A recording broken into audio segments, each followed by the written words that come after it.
Eu sou Marta Pimentel, da equipe de gestão da nova SBE, e gostaria de vos dar as boas-vindas ao nosso webinar, dentro da campanha Roll to Play. Nós estamos aqui por um período de aproximadamente 30 minutos para conversarmos sobre os desafios da competitividade internacional num contexto de Covid, e vamos fazer aqui uma ênfase especial na questão de Portugal e Brasil.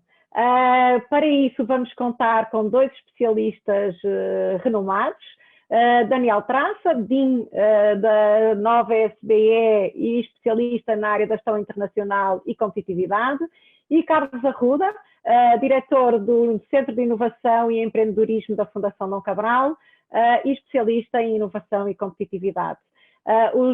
Os comentários de hoje são baseados nos dados quentíssimos do relatório do IMD que acabou de sair, o World Competitiveness Yearbook. E Carlos, super obrigado pela disponibilidade de estar aqui conosco para compartilhar esses dados. Apenas lembrando, não custa, se quiserem interagir conosco, por favor, façam-no através da nossa ferramenta de Q&A, que está na barra inferior da nossa plataforma Zoom. Carlos, muito obrigada, a palavra é sua. Obrigado, Marta, pelo convite. É um prazer estar aqui com você, com o Daniel, e falarmos um pouco sobre competitividade, falar de Brasil e falar de Portugal.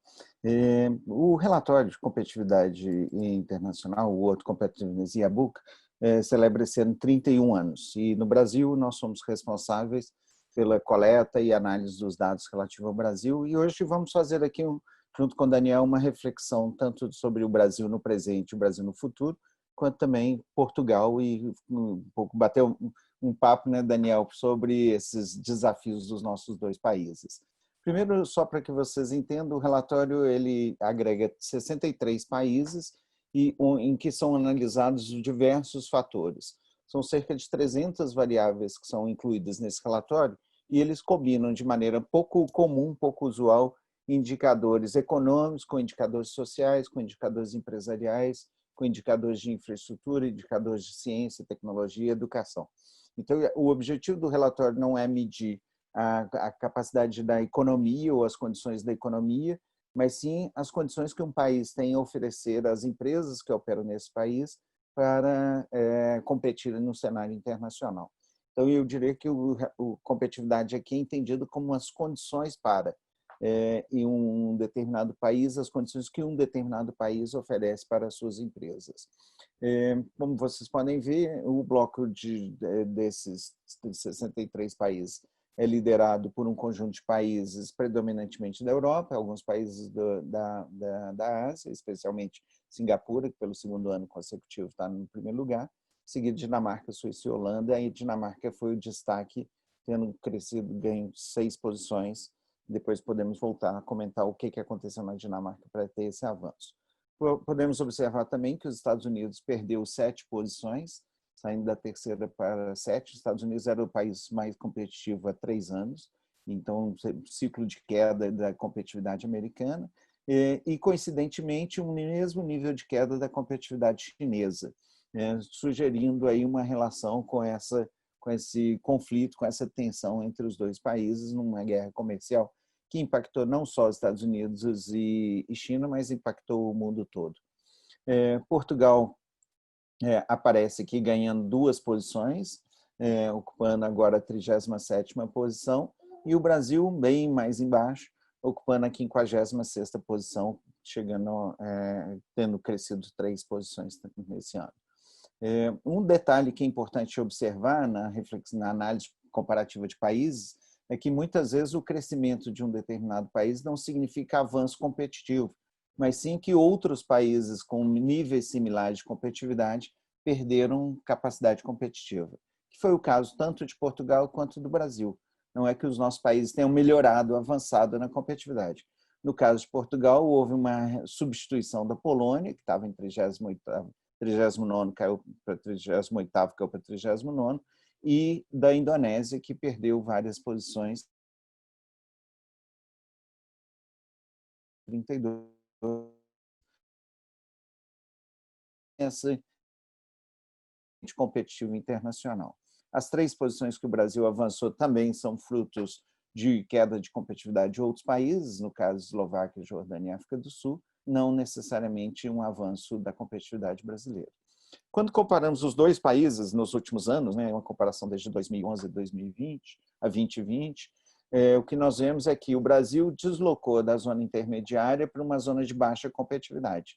Mas são 63 países, o Brasil chegou aí a ocupar a posição 61, chegando agora na 56, uma pequena recuperação, nada comparado com a queda que o país teve desde da primeira década do século XXI.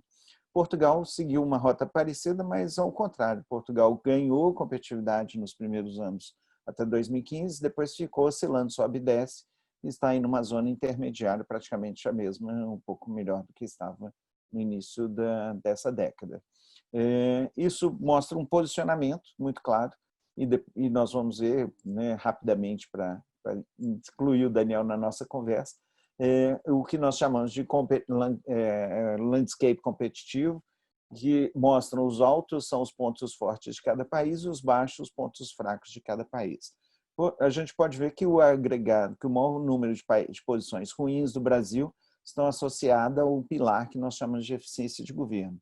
Está ligado ao marco regulatório, sistema tributário, o uso do dinheiro público, enfim, há aqui vários indicadores que mostram a fragilidade do Brasil. E, por outro lado, o ponto forte do Brasil está ligado à sua pujança empresarial, as cadeias produtivas, as práticas de gestão. O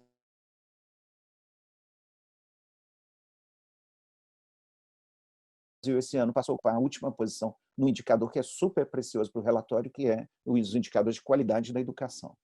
Em Portugal, por outro lado, se a gente comparar, nós vamos ver que ele tem um quadro oposto do Brasil. Enquanto Portugal tem uma posição muito favorável na gestão pública, na eficiência de governo, Portugal, os seus pontos fracos estão exatamente na eficiência empresarial. E um espelho à situação brasileira. Ponto forte Portugal também no fator educação, e no ranking e no estudo, a gente consulta os participantes dessa pesquisa quais seriam talvez os destaques de cada uma das economias. Enquanto o Brasil, o destaque está exatamente no ambiente empresarial, Portugal, um dos destaques que foi apontado esse ano para Portugal é na disponibilidade de mão de obra qualificada, então reforçando esse indicador aqui da educação. Daniel, somos 360 variáveis, 63 países, podemos falar muito tempo sobre a competitividade internacional de Brasil e Portugal, mas queria que você trouxesse suas reflexões e a sua análise e reações a esses indicadores. Obrigado, Carlos. Boa tarde a todos. Bem-vindos a esta conversa, que se quer informal, mas se quer, sobretudo, a pensar em Portugal, no Brasil e naquilo que os dois países têm que fazer, mas também naquilo que os dois países podem fazer em conjunto. Este ranking mostra-nos que há muito trabalho a fazer em Portugal, há muito trabalho a fazer, obviamente, do lado daquilo que as empresas fazem, mas também mesmo do lado do Estado, toda a questão da política fiscal, que é algo que tem sido um objeto de discussão em Portugal, é algo que vale a pena continuar a trabalhar. O sítio, talvez onde estamos pior, é exatamente na questão da política fiscal. Mas eu, se calhar, aproveitava, Carlos, como tendo muita experiência neste ranking, para olhar para a experiência que tu referiste há pouco da Dinamarca e o que é que países como Portugal, até por estar na Europa, mas também o Brasil, podem aprender entre estes países que estão mais avançados, Singapura, a Noruega, a Dinamarca, a Suíça. O que é que é útil? Obviamente que há coisas que não vale a pena, não conseguiremos imitar, Singapura é o que é, Dinamarca é o que é, mas o que é útil de aprender quando se olha para estes países que estão mais à frente do lado da competitividade e de que forma é que podemos melhorar a posição de Portugal e do Brasil? Então, Daniel, eu diria o seguinte, nós temos nessa análise 4 pilares de competitividade, 2 deles eu digo que são pilares básicos de sustentação da competitividade, o mínimo necessário, que é o pilar de performance econômica e eficiência de governo. Então, esses não são pilares transformadores, eles são pilares sustentadores. E esse é o ponto crítico do Brasil, né? O fato do Brasil ter uma performance tão baixa no pilar de performance de eficiência de governo mostra que o nosso ambiente regulatório, institucional, mesmo social, está aquém do século de que uma economia como o Brasil deveria estar no século XXI. Esses são déficits do passado, déficits do século XX, que nós estamos trazendo e carregando até o século XXI e com consequências graves. O que causa diferenciação, e foi o fator que jogou a Dinamarca na segunda posição, é quando os países começam a avançar numa agenda de futuro. Então, se olharmos o que aconteceu na Dinamarca, o país está entre os primeiros do mundo nos indicadores de inovação, nos inovadores de infraestrutura tecnológica, infraestrutura científica e educação, e em especial educação. A Dinamarca é hoje o país, nesse relatório, número 1 na qualidade da educação. Então, o que nós temos? Nós temos condições básicas que devem ser atendidas, né? Uma gestão eficiente e um marco regulatório eficiente, sistema tributário adequado, mas uma capacidade de construir futuros que é onde talvez o Brasil esteja se comprometendo, né? Essa posição que o Brasil ocupa na educação compromete a nossa capacidade de inovar, nossa capacidade de adotar tecnologias e, consequentemente, gerar mais produtividade, mais eficiência e mais competitividade.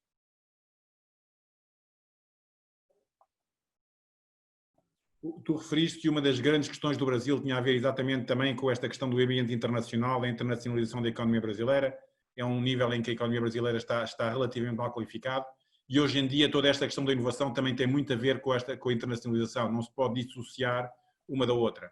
E nesse aspecto eu gostava de falar um bocadinho de Portugal e o Brasil.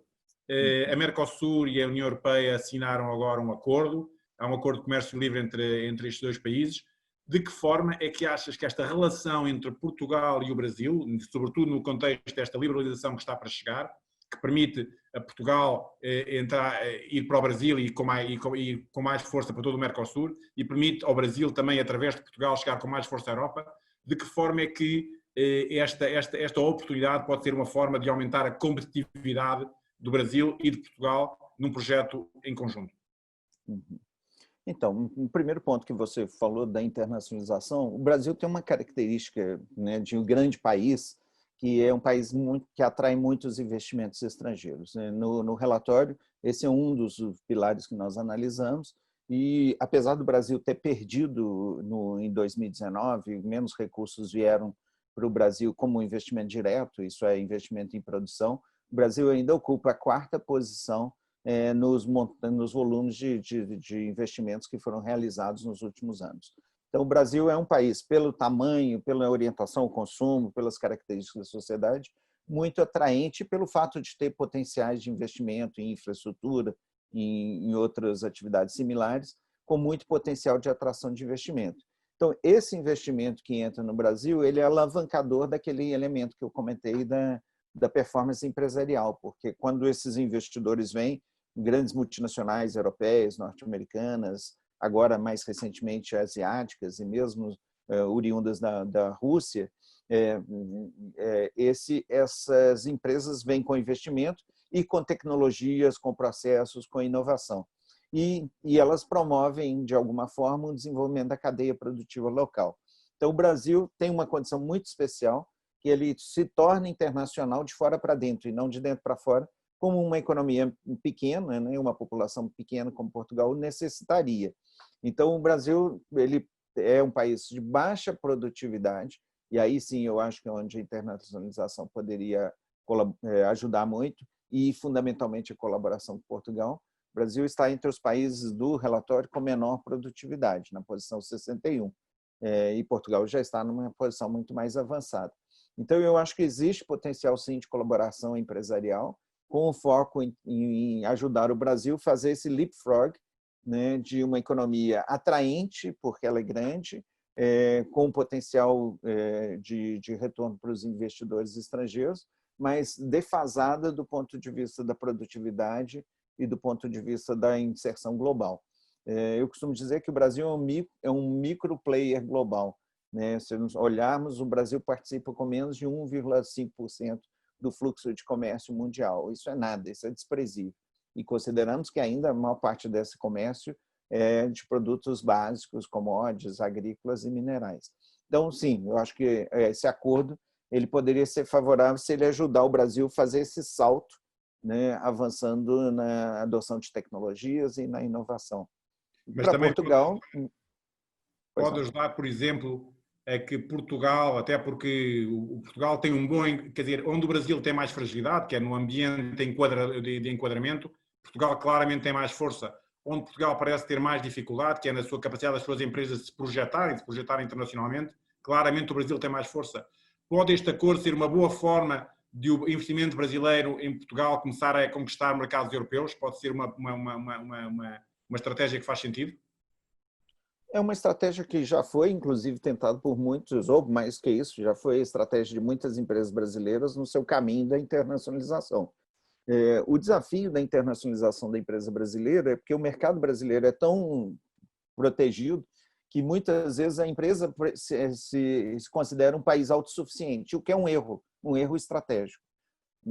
As histórias de sucesso empresarial de longo prazo mostram que a estratégia deveria combinar um bom posicionamento no mercado local, que é um mercado grande consumidor, com uma presença internacional. E Portugal, com certeza, é uma porta de entrada.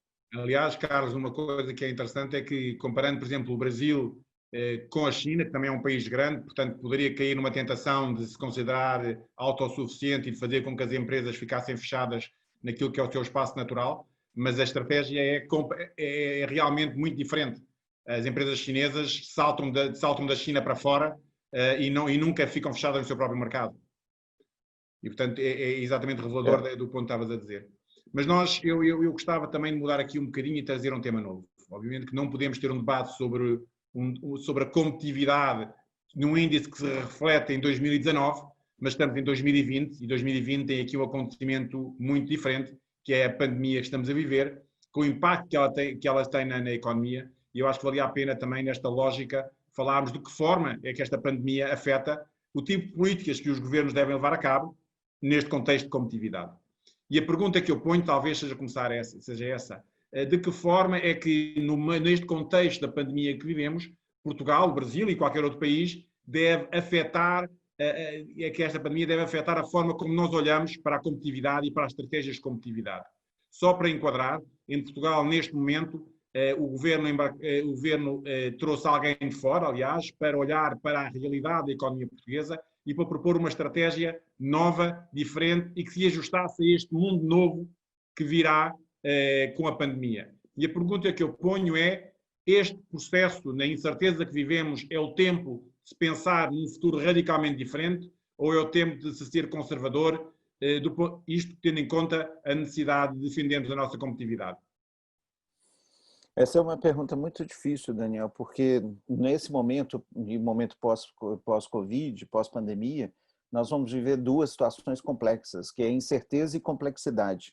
Então, temos muita incerteza, quanto tempo vai demorar essa pandemia, qual o seu impacto em várias áreas de negócio, etc.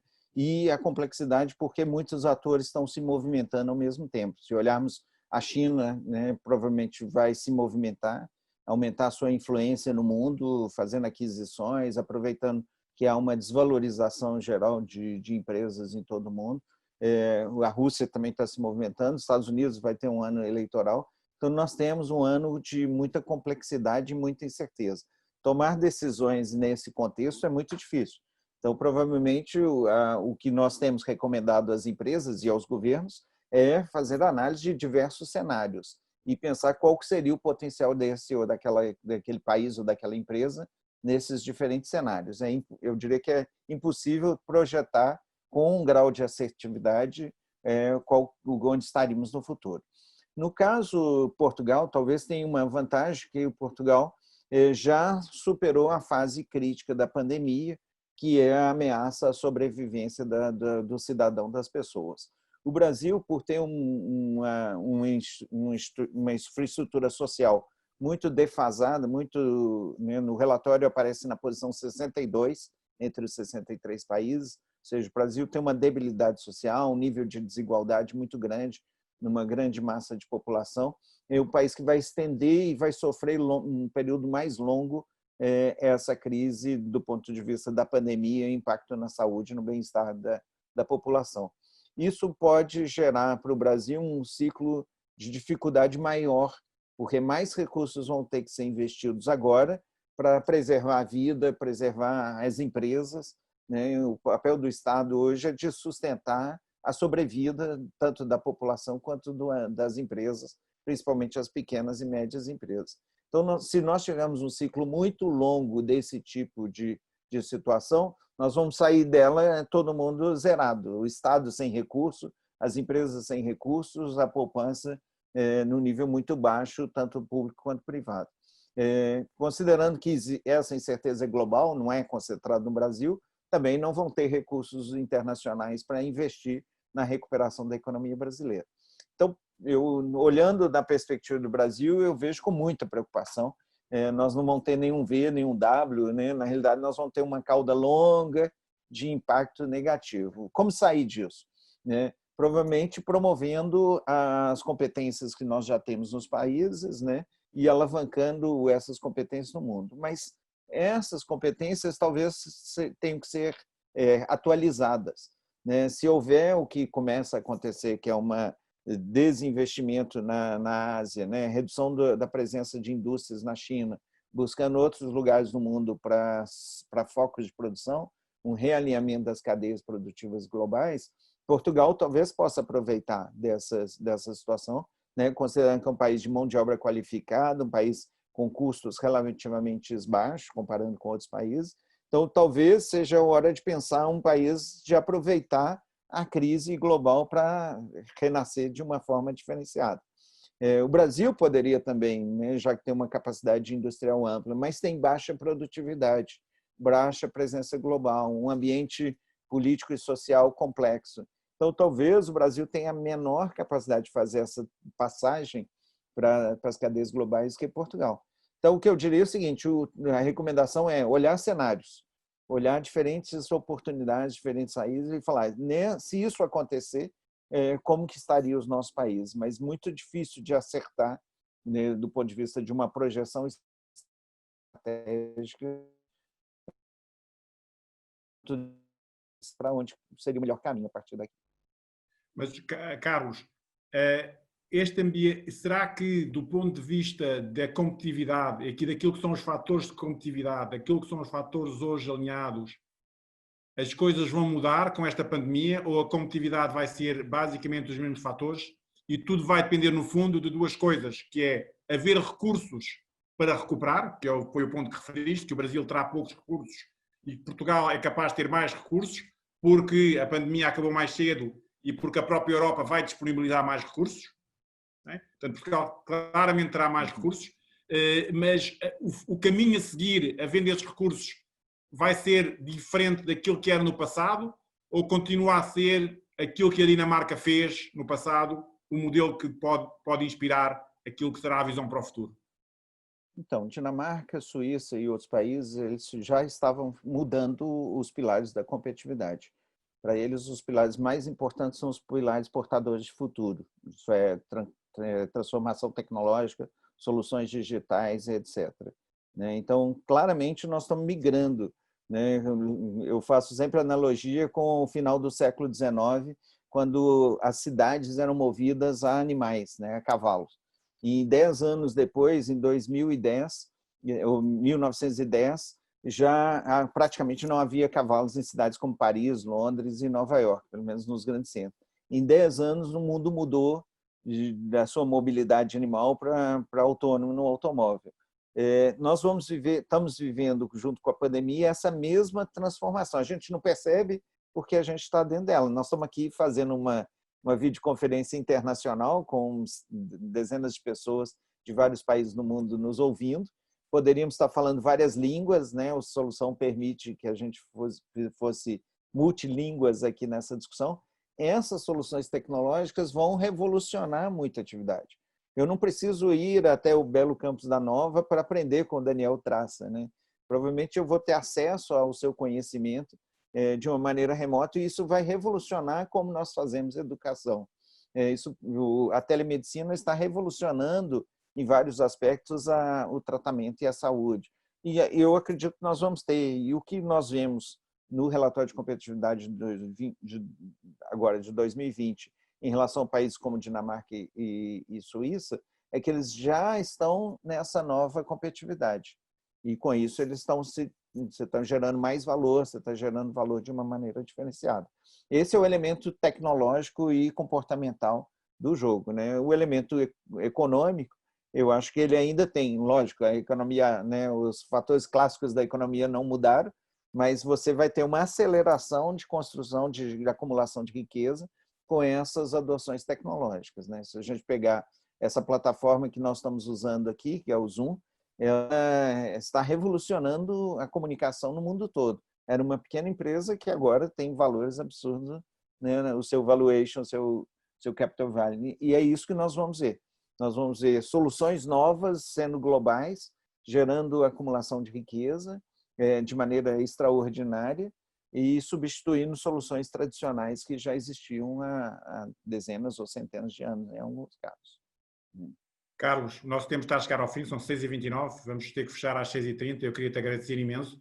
Tivemos aqui uma interessante visão sobre o passado recente, 2019, o presente e o futuro. Dissemos que, no fundo, aquilo que está... O relatório de 2019 demonstra que em Portugal e no Brasil ainda há trabalho a fazer, em algumas dimensões muito importantes, mas também reconhecemos que o mundo mudou muito com esta pandemia e que os impactos desta pandemia vão ser relevantes em duas dimensões.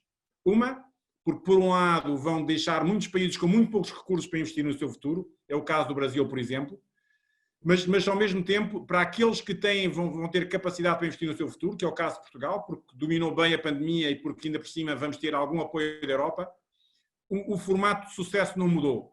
A experiência da Dinamarca continua a ser mais interessante e se alguma coisa mudou, é que vamos ter que acelerar ainda mais a transição para o futuro, porque a pandemia demonstrou que vai ser quem se reformar mais depressa e quem pensar mais no futuro, que vai chegar mais longe.